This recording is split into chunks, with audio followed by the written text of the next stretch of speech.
আসসালামু আলাইকুম এভরিওয়ান, সবাই কেমন আছেন? আশা করি সবাই ভালো আছেন। আলহামদুলিল্লাহ আমিও ভালো আছি। তো অনেক দিন পর হচ্ছে একটি বিয়ের দাওয়াতে যাচ্ছি। তো বিয়ের দাওয়াত দিয়েছিল ৮ দিন আগে। তো এক একদিন বলছি হচ্ছে যাব না, আর একদিন হচ্ছে যাব, এরকম হচ্ছিল। যাই হোক, কালকে সিদ্ধান্ত হয়েছিল যে যাব, কিন্তু আমার হাজব্যান্ডই জানতো, আমি জানতাম না। কিন্তু আমাকে বলেও নি যে যাব।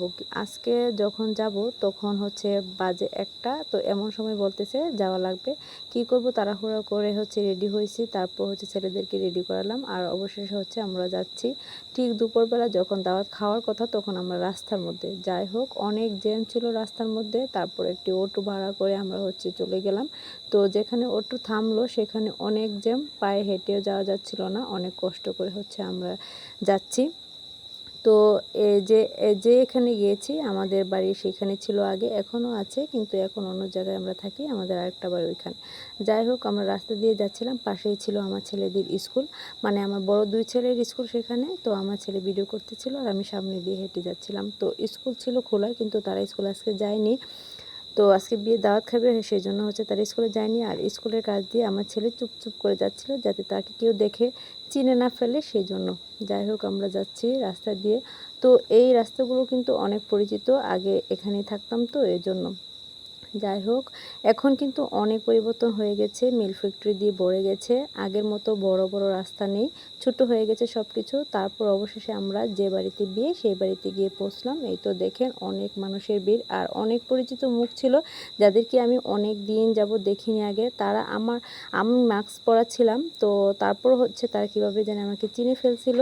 তো অনেক ভালো লাগছিল, অনেকজন পরিচিত জনের সাথে দেখা হয়ে তারা অনেক খুশি হয়েছিল আমাকে দেখে, আমিও অনেক খুশি হয়েছিলাম। তো তারপর হচ্ছে আমি বউ দেখতে যাব।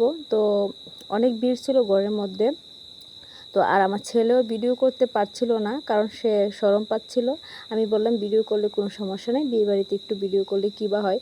যাই হোক, বইয়ের স্ক্রিপ্টটা নিতে পারে নাই, তো পরবর্তীতে হচ্ছে নেব। তো এখন হচ্ছে খাওয়ার পালা। আমরা যখন খেতে গেলাম তখন হচ্ছে এই টেবিলের মধ্যে কোনো হচ্ছে মেসিয়ারি ছিল না, কোনো লোকই ছিল না যে আমাদেরকে হচ্ছে সারিদারি করে খাওয়াবে। যাই হোক, অনেকক্ষণ পর হচ্ছে প্লেট পাইছি, তো প্লেট পাইছি, তারপর হচ্ছে শসা দিয়ে যে গেছে, আর কোনো খবর নেই। তো পোলাও কখন দিবে, তরকারি কখন দিবে, এদিকে দেখেন একটি বাচ্চা তো অস্থির হয়ে গেছে খাওয়ার জন্য। তারপর অনেকক্ষণ পর হচ্ছে ভাত চলে আসছে। আমি হচ্ছে আমার ছেলেদেরকে দিচ্ছিলাম, কারণ তারা আগেই খাক, কারণ ক্ষুধা লাগছে। আমি আজকে সকালে নাস্তাও করিনি, এই জন্য আমারও অনেক ক্ষুধা লাগছিল। যাই হোক, অবশেষে হচ্ছে ভাত দিয়ে গেছে আর সালাদ দিয়ে গেছে। তো একটু দেরি হইতেছিল, কারণ অনেক মানুষ ছিল, আর সেই তুলনায় হচ্ছে এখানে মেসিয়ার খুব কমই ছিল। যাই হোক, তো এই তো আমরা অবশেষে খাবারটা খেয়ে নিলাম। তো মাশাআল্লাহ, আলহামদুলিল্লাহ, অনেক ভালো ছিল।